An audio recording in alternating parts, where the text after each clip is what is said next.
প্রিয় শিক্ষার্থী, তোমরা যারা ওয়ার্ড মিনিং শিখতে আগ্রহী, কিন্তু ওয়ার্ড মিনিং কিভাবে শিখবো, আমাদের কিভাবে শেখা উচিত?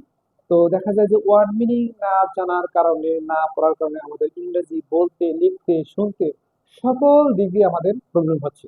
আমরা অনেক সময় আমাদের বাংলাদেশে অনেক শিক্ষার্থী আছে, অনেক ভালো ভালো শিক্ষার্থী আছে, ভালো ভালো টিচার আছে, মানে তাদের মধ্যে একটা ডায়ালগ বা কথোপকথন যতটুকু করার প্রয়োজন ছিল আমরা কিন্তু পারতেছি না বা করতেছি না। কেননা আমাদের ওয়ার্ড মিনিং এতই মানে শর্ট, এতই আমাদের অভাব, যেগুলো আমরা একটু প্র্যাকটিস করতে পারি না। তো যাই হোক, আমরা একটি শব্দ বা ওয়ার্ড থেকে কিভাবে আমরা অতিরিক্ত বা 7-8টি আমরা ওয়ার্ড শিখতে পারি তার কয়েকটি নমুনা আমরা এবার দেখানোর চেষ্টা করব। তো সাথে সাথে আমরা এটাও শিখবো যে কিভাবে পার্সিপিসিপি শেখা যায়। আমরা একটু বোর্ডের দিকে লক্ষ্য করি। দেখো, এখানে আমরা একটি শব্দ লিখছি অ্যাক্ট। অ্যাক্টের সাথে আমরা যোগ করছি আইএনজি, অ্যাক্টিং হয়ে গেল আরেকটি শব্দ অ্যাক্ট। অ্যাক্টের সাথে আমরা যোগ করছি আইবিই, তাহলে অ্যাক্টিভ।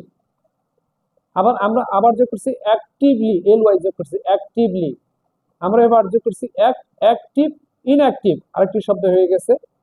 আমরা সাফিক্স যোগ করে আমরা নতুন নতুন শব্দ পাচ্ছি, আবার প্রিফিক্স যোগ করে আমরা নতুন নতুন শব্দ পেতে পারি। অ্যাক্ট, ইনঅ্যাক্টিভলি, অ্যাক্টিভ, ডিঅ্যাক্টিভ, এভাবে আমরা অনেক অনেক শব্দ আমরা শিখতে পারি। তো দেখা যাচ্ছে যে আমাদের একটি শব্দ থেকে 4টি, 5টি, 6টি, 10টি অনেক অনেক আমরা শব্দ শিখতে পারি। তো যে ছাত্র যত বেশি ইংরেজি ওয়ার্ড মিনিং আমরা জানি, ওই স্টুডেন্ট বা ওই ছাত্র বা ছাত্রী তত বেশি আমরা ইংরেজি বলতে পারবো, লিখতে পারবো, শুনতে পারবো, বুঝতে পারবো। তো আমরা অনেক শিক্ষিত হয়ে ইংরেজি বলতে পারি না, লিখতে পারি না, এটা আমাদের জন্য অত্যন্ত দুর্ভাগ্যজনক।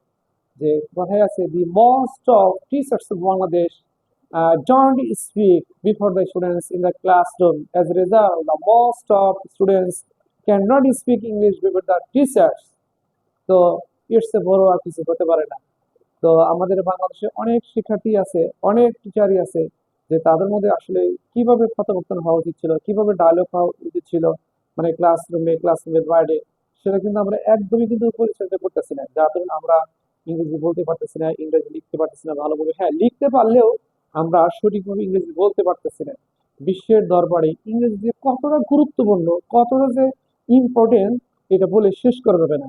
হ্যাঁ, আমরা হতে পারি বাঙালি, তাই বলে আমরা কি ইংরেজি শিখবো না? হ্যাঁ, বাংলা ভাষার পাশাপাশি আমাদের অন্যান্য ভাষাও আমাদের একটু জানতে হবে। বিশেষ করে ইংরেজি ভাষার ক্ষেত্রে অত্যন্ত গুরুত্ব রয়ে গেছে। কথা আছে যে, if we want to get a good job after our formal education, so you have to learn English, I think. So আমাদের ইংরেজি শিখতে হবে।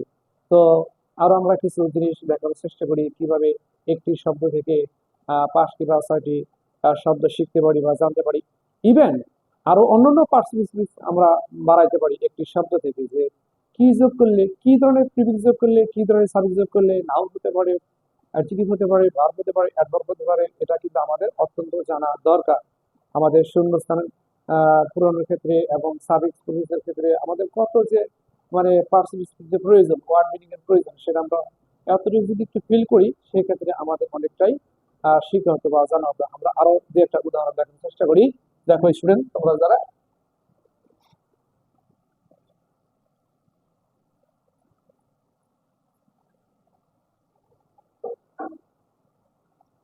যেমন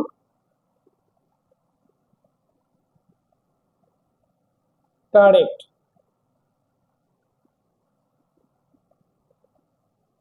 কারেক্ট,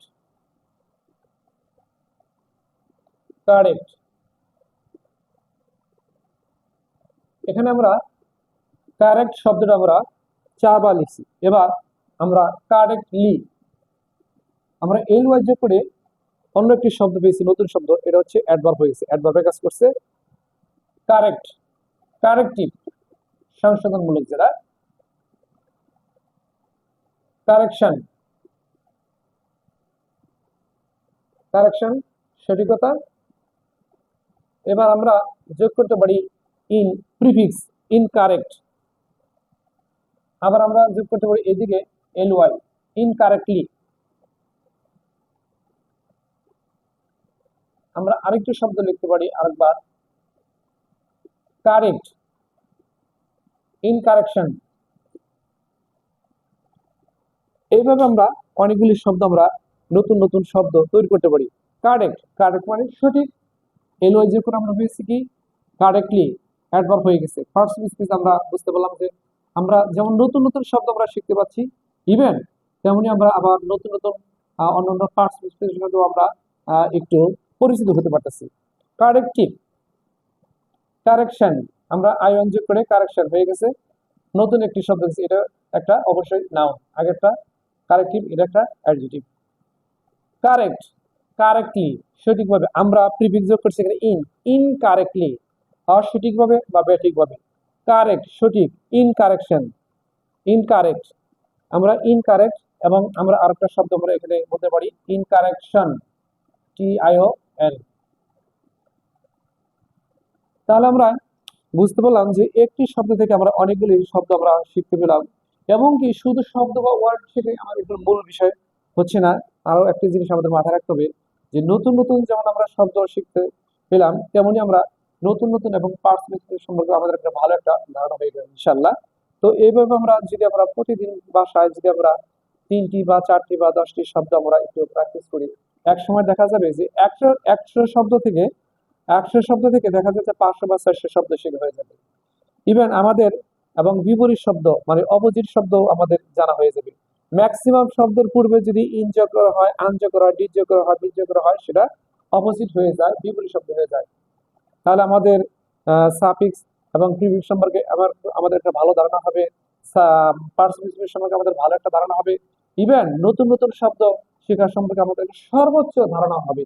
তো আশা করা যায় আমরা এভাবে যদি নতুন নতুন শব্দ শিখি, একদিন দেখা যাবে যে আমাদের শব্দ শেখার ক্ষেত্রে, ওয়ার্ড মিনিং শেখার ক্ষেত্রে কোনো প্রকারই ঘাটতি থাকবে না ইনশাল্লাহ, আমি মনে করি।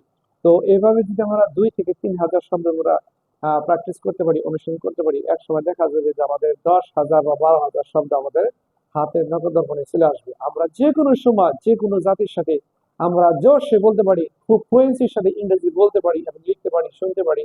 তো আমাদের কোনো প্রবলেম হওয়ার কথা না। তো আর কথা না বাড়িয়ে এবার আমরা অন্যান্য মিলে যাওয়ার চেষ্টা করবো ইনশাল্লাহ। তোমরা যারা আমার ভিডিও দেখছো, তো যদি ভালো লাগে আমার ভিডিওটি, অবশ্যই তোমরা সাবস্ক্রাইব করবে, শেয়ার করবে, কমেন্ট করবে, তো লাইক করবে। আহ, অবশ্যই আমাদের মাথায় রাখতে হবে যে আমাদের বেশি বেশি ইংরেজি ওয়ার্ড জানতে হবে, পড়তে হবে, প্র্যাকটিস করতে হবে, অনুশীলন করতে হবে। অনুশীলন করলেই আমরা প্রত্যেকটা জিনিস ভালোভাবে শিখতে পারবো, জানতে পারবো। তো আজ আর নয়, আবার দেখা হবে অন্য কোনো ভিডিও নিয়ে তোমাদের সামনে। সে পর্যন্ত তোমরা ভালো থাকো, সুস্থ থাকো, সুন্দর থাকো, নিয়ম মাফিক পড়াশোনা করো। খোদা হাফেজ। Thank you.